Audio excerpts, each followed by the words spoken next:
Alright, we're hiking down the trail here, high up in the mountains. A little hazy today. There must be some fire smoke somewhere. But we sure are on a nice trail. I'm guessing it's an old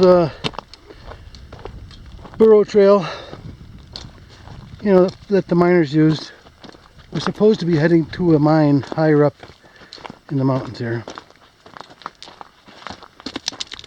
Julie's navigating, so as usual, she tells me it's right around the corner, and it's usually not. So let's keep going, see what we find. What a beautiful trail.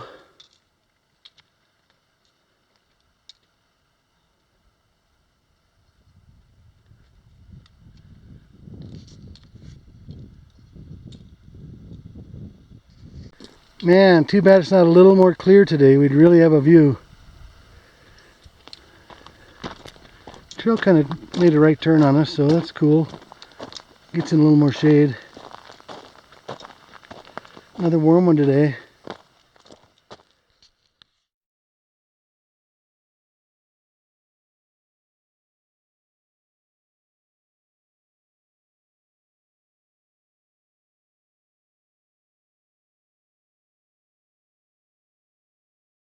Well, that's got to be one of the most worn out shovels I've ever seen. It was a round shovel. I'm sure part of it is rust, but oh, look at the triangular part riveted on to the actual blade. Neat. Cool. Yeah, that is cool. So this looks like it was a double-decker cabin. I'm on one floor, and Julie's almost on the one floor. Then there's another one up here. And there's a regular bed spring up there. And then down here is a miner bed spring. Look at that. The miners used that, whatever it is, for fencing of some sort as a bed spring. Then I noticed there's a tank here, galvanized tank, has a handle on each end. Another handle down here. I see some more big stuff down here, so we're going to have to go down this way. I see what looks like a large water tank. Alright. That didn't sound like it felt very good. Yeah, that was Julie's head you just heard. Okay, we're in an equipment shop here. Looks like some parts bins up there, homemade.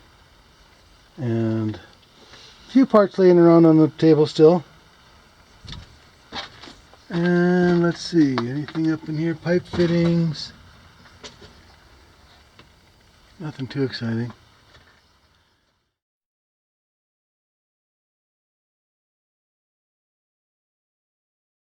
I was trying to read that board. It says something about hammer drill. If I go this way. And then down here says something too, but I can't read it. I don't even know which way is upside down or right side up. So anyway, behind me, some kind of cool stuff. I believe this is a hit and miss engine, and I believe that it drove that water pump or air compressor, one or the other, and I believe that it drove from this pulley right to the big pulley there, and I believe this is the belt. So there's a tank down here that's plumbed into the bottom of this.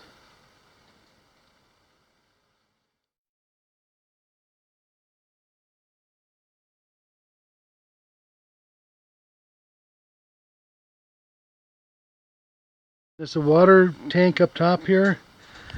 Look at the size of this connecting rod. Julie, can you put your hand in there? Mm-hmm. Look at the size of this rod. It's huge. And the piston's got to be about 10 inches across. And then this would be your governor stuff. And here's your governor. And I think there's a... It may not even be a hit and miss, but I think it's an engine of some sort. And I don't know what that did up there. Does that spin still? Yeah. Look at that. It says S.W.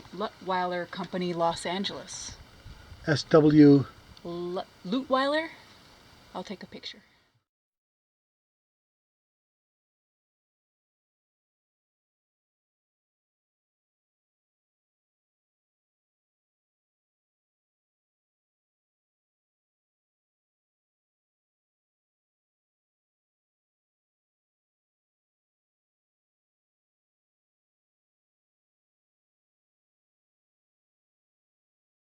We were having a lot of bees buzzing around, and I do see the source of them now. There must be a huge hive right inside of this, and yeah, they're buzzing. They're like crazy right here. I haven't bothered them. I just was wondering where they came from, and that's it. I hope they're not Africanized.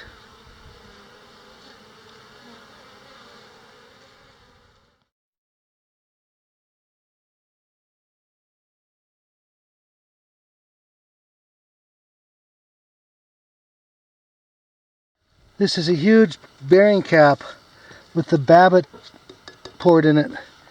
Kind of like lead. Softer than the steel, so that makes the bearing.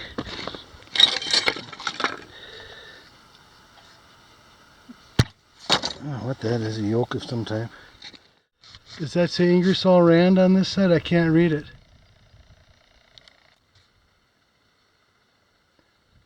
Well, that would make that an air compressor, wouldn't it?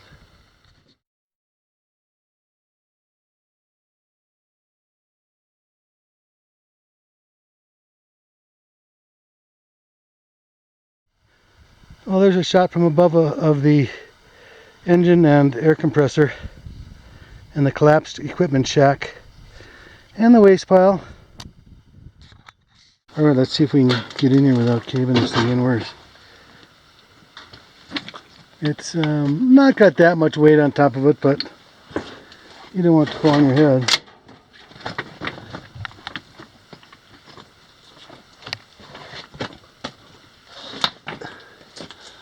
And we're in.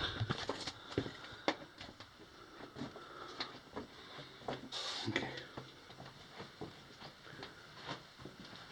No timbering.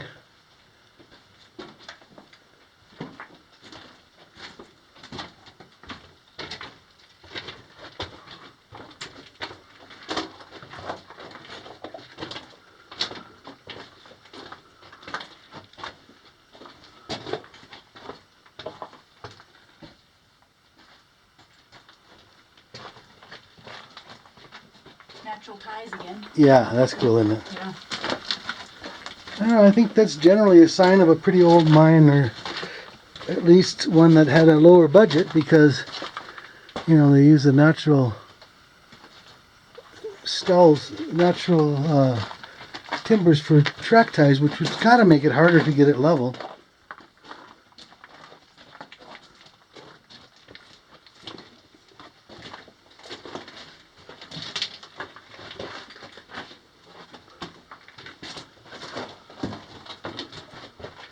Looks like an intersection here with a switch, track switch.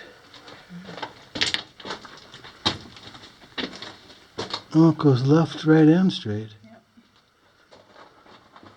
This is to the left. Should we go to the right and follow the track? That's straight. Sure, let's go to the right.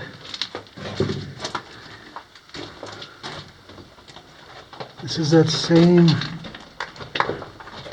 kind of crystal that we saw in the last place around.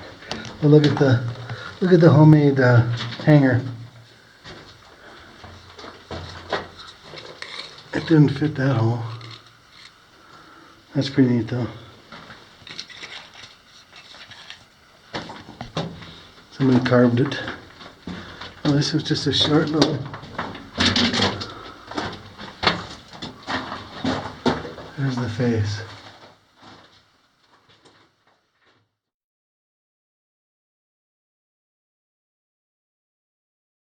Okay, we're back to this intersection. We're going to take a right, which would basically be straight coming in.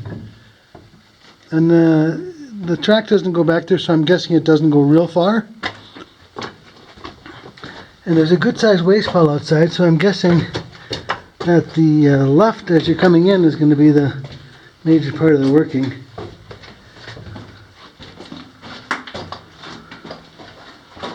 This comes to a door. It looks like it might have been storage, dynamite storage. Yeah.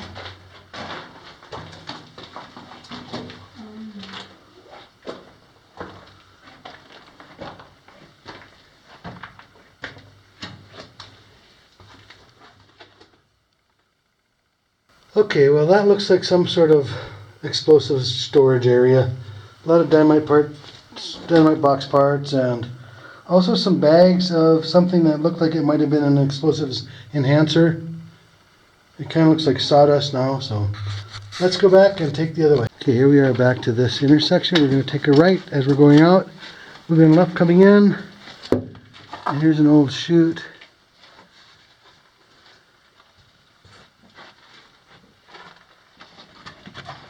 There's some here. Oh, there's a ladder up there.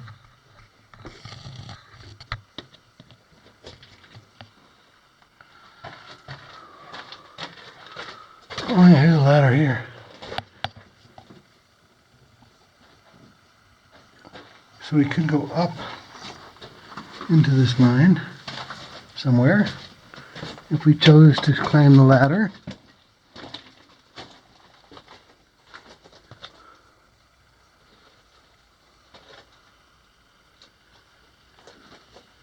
The trap, stick a sharp right and then a sharp left right away.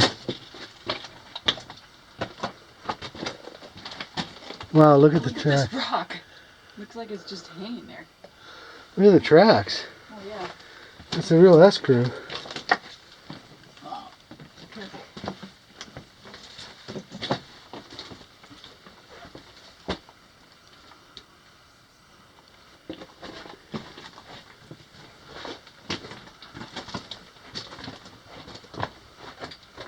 These are some windy tracks. It's gobbing wall. Oh yeah, nice wall. Beauty.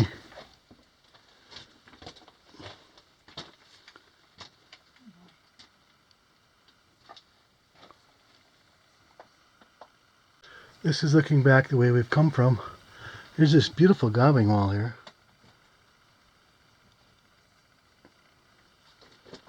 And a little collapsey here, but I think we can get through. Julie's already got partway through.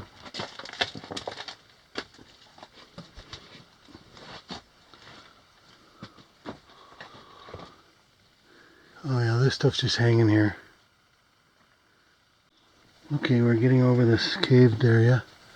A lot of these rocks are just hanging here, so...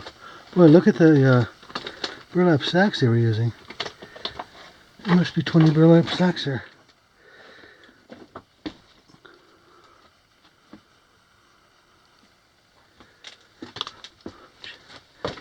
Okay, back on solid ground for a second. The tracks are going and the water line or air line, whichever it is still going. Uh-oh. Looks like trouble ahead.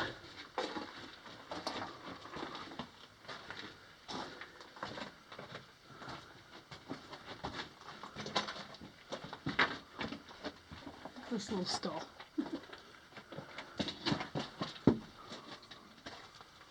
This doesn't look so good, does it? No. Well, unfortunately, we've come to a road blocking cave-in. And it does go through a little bit right there, but I can see past it. I stuck my head in there and I can see past it, and about 10 feet more further on there's another one just like this, except looks like it's solidly plugged. So we could go back and climb up that ladder a little bit, see what happens there. Might be something exciting. I do feel air coming through here from somewhere. Okay, Tom's gonna climb up this ladder by the chute. Try to. I'm trying to anyway. This is why I don't carry a lot of big bulky gear on me, because I'm always doing crap like this. Gimbals and such. Alright, here we go.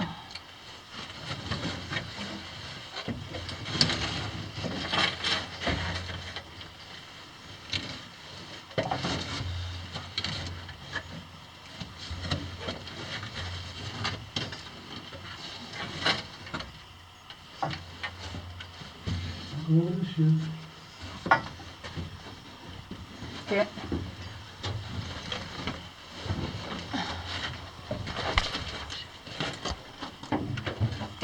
He's switching over ladders here.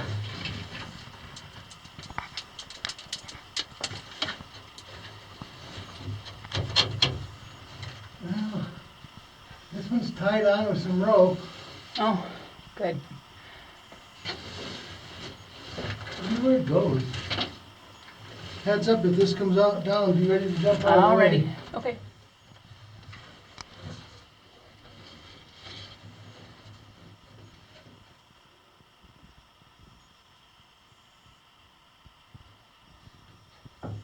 Okay, I'm gonna get out of the way in case he throws something down there. Well, I'm mostly up this ladder. It's a very low stope, and there is a line that goes up there. And I do feel air, so I believe this breaks out to the surface somehow. But it's pretty small to crawl through, and I think I can see quite a bit of it from here. This is looking back down. See, Julie should be at the bottom of that chute. Can you put your, so she can see me? Here she is. All right, enough of that fun. Look at the little bat. Look at the little fingers. Well, that's going to about do it for this video, you guys. We hope you enjoyed it. There's an awesome couple pieces of equipment outside there. What do you think, Julie? Yeah, it was pretty cool. I liked it. I liked it a lot. Thanks for watching. We hope you guys enjoyed it as much as we did, and we'll see you at our next adventure.